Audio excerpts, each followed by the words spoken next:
Folks at home, welcome to Tank Tuesday, or maybe we should start calling it Pond Tuesday. If you were watching last week, we put Bonnie and Clyde in their new home. You can see Bonnie over here swimming around. She is the explorer, as to where Clyde, he kind of lives down there in the bass cave. He hangs out most of the time down there in the shade. You can also see our perch right here. Might have to wait on the sun to come out a little bit, but his nose is right here and his tail is over here. Let's see if we can get zoomed in on him. And hopefully we're going to be giving this little guy a name later in the video. Catfish never comes out except for at night. I've only seen him a couple times, but the bass are doing great. We're going to try to do some hand feedings in this video. Hopefully later in the video I can start training them to just come up and eat minnows right out of my hand. I don't know if that's going to work that quick. We're going to try it. But the main reason for this video is we're going to be moving our smallest pet bass, Moby, into the 300-gallon tank. That's the ones we just took Bonnie and Clyde out of. But we're going to do that later in the evening whenever the tank lights are on. So first, let's give this pond a little upgrade. What I'm about to do is add some more lilies along this little, probably shallow edge right here to give them a little bit more cover, just to kind of ease their transition into the pond. Now this isn't the best time of year to plant plants because a lot of things like lilies will go dormant, but again, even if it helps them just transition into their new home, I'm fine with it. So we got some irises, some lilies. So here's a quick tip for planting your plants. So if you ever buy any that are in pots, the best thing to do is remove them out of the pot, wash everything down to the roots, and you can see how here we had some algae. You want to make sure to rinse all the algae off the plants so you're not introducing anything new. And then the best thing to do is go plant them anywhere from like 6 to 8 inches. Like this would be a good spot. You can see how we've planted all the way around the outside. That's perfect depth, 6 to 8 inches for aquatic plants. Alright, so we got the lilies cleaned up, down to their roots, all washed off. No more algae left on them. And I think I'm going to put them right there in this little V and then cover them up lightly with a little bit of rock. Alright, that was a perfect spot for those lilies. It's tough to plant anything over here on the left side because we got a jet at the top, a jet in the middle, and a jet right here, so it keeps everything flowing out and pushing up against that wall. So we're going to try to cover this entire wall eventually with lilies. That's probably where the bass will sit a lot of the times. You can see Bonnie and Clyde hanging out down there up under those lilies. Alright, next up I planted what I believe are called irises. I put them right beside the lilies I just planted. It kind of makes a backdrop there, perfect the same height as the stump. These two plants added some green look, but not a lot of cover. I put them back behind that stump because that's what looked the most natural. Our last little plant went right here, and that ought to provide a little bit of extra cover in that area. That's one of the main spots they hang out in. So the last thing that I may add to the pond is some wood. I know that we've got wood on the perimeter here, but they can't really relate to that. I'm thinking about adding a wooden piece here, so guys, leave a comment down below if you'd like to see maybe a stump or a piece of driftwood. It's been a little while since we did an update on the pet turtle Bowser, but he's doing good. Look at that old turtleneck sticking out. Alrighty folks, the time has finally come to put Moby in the 300-gallon aquarium. First of all, look at how bare his aquarium is. I'm going to do a quick flashback to what it looked like when we put him in there. So we had a major algae problem take over. You can see some of it down here on the bottom. So I removed all the plants, and that's another reason I'm happy I'm taking Moby out, because I'm going to completely dry this tank out, remove all that substrate, and we'll talk about it a little bit later in the video as far as what we're going to do with it next. One other quick note, Moby always sits in the top left corner of the tank because he can see the minnow tank down here. Liz and I have always said if Moby ever jumped out of this aquarium and landed in there, he would die. Not from impact, because he would try to eat all the minnows. So that leads us to this. This is the 300-gallon setup. The only fish we have left in here is Sheriff, because we just released Bonnie and Clyde. So what I want to do is drop several minnows in here, let Sheriff eat all the minnows he wants to eat, and then I want to have at least a few minnows swimming around at the top. That way when we put Moby in, I want to see if he's shocked like a normal fish would be, or if he's a savage like I'm thinking he's going to be and just attacks the minnows regardless of the body of water he's in. He may not eat because I already fed him earlier today. Let's see, I'm going to drop some in here and see if he has any interest at all.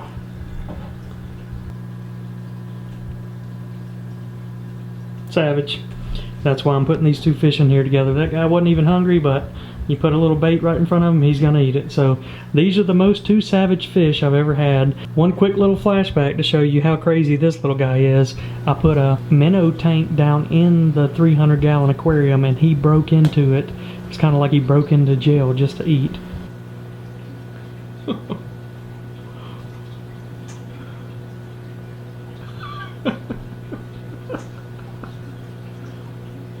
Oh goodness. So I'm gonna try to do this solo because Liz is taking care of the baby, and here's my game plan.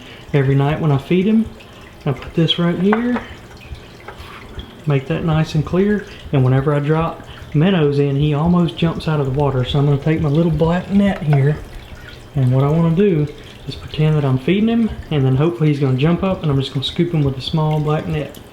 So here we go. Look at him, he's looking at it, he's ready to go. We're tricking you, Moby. You're about to get a new home. Oh, I missed. All right, he didn't notice it. So one more time. Got him. Alright, here you go. Go that way. Alright, he's in. He looks angry. There's a minnow sitting right up above him. Wait until he sees it. He has no idea what's going on. Minnow's up there.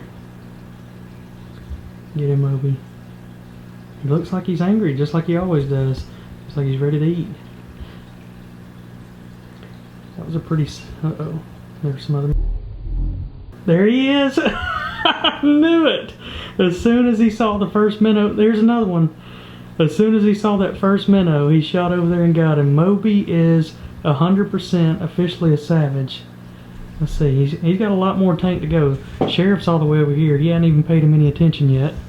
Moby's digesting that one minnow, and that's my boy Moby. So while Moby's adapting over there, I want to point something out. If you're an aquarium owner, you know this.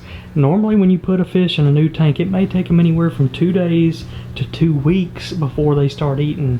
Moby is the exception to the rule. When I put him in the tank the first time, he would eat anything I put in there. He jumps out of the tank, I put him back in the tank, he eats immediately. You put him in a 300-gallon tank, he eats almost immediately. Oh, and here he goes. This is his first venture across the aquarium, and now they meet one-on-one. What do you guys think about each other? Uh-oh. Moby's flexing on him. Oh, Moby's going for the minnow. That is incredible. Did he get it? No, I don't. Oh, he did get it. That is incredible. He said you had a minnow sitting under your tail, son. I'm gonna come up there and eat him. This is unbelievable. Moby, what do you think about a bluegill? I don't know for sure that Moby's ever seen a bluegill. We caught him when he was a hatchling, so he's probably never seen a fish like this before. This is definitely new to him. What you think, Moby? Oh, we also had that fan on. He's probably not used to a fan that size blowing on him. Uh-oh. They're meeting up. One-on-one. It's probably my spot right here. Look at Moby trying to back him out of his spot. So what I'm about to do is start feeding this little guy right here as much as he can possibly eat, and we'll see if he can outgrow Bonnie. Bonnie spent a year in this tank. Alright, it's feeding time. Let's see if we can get a reaction out of him. Bonnie, you want some minnows? Alright, first one. Oh, she chased it. You got it right up here. Oh yeah. She'll be eating out of my hand in no time at all. She likes the easy meals. And she couldn't get that one yet. Not yet. It might be a topwater blow up.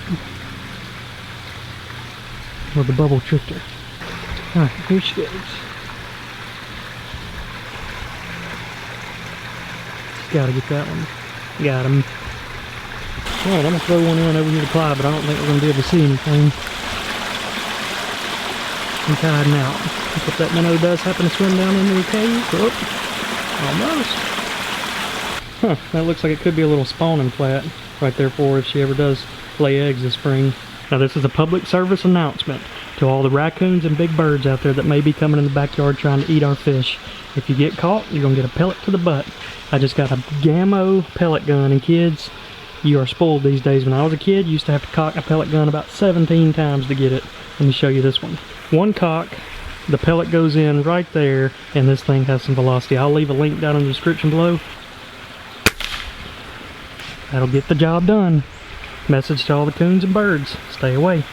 Now as soon as we got this pond built, we had a Hurricane Gordon come through, washed a bunch of mud down into the pond, so we installed the 2 drains. I'm here and Liz is telling me that there's a potential Hurricane Michael heading right at us. So I came up with a hurricane evacuation plan for the bass. What I'm gonna do is we're going to, in our garage over here, we're going to take and put a holding tank, maybe a 300, 500 gallon holding tank, and I'm going to pump water with a sump pump out of here into the garage tank, and we're going to catch Bonnie and Clyde and the crappie, and we'll move them in there so they'll have some shelter if another hurricane does come. I'm not really worried so much about the water, but when you get 8 to 10 inches, you're probably going to have some mud runoff in here, and I don't want them to be in a bunch of muddy water. All right, folks, hope you all enjoyed the video. Appreciate you following along throughout this process with us. See you all next time.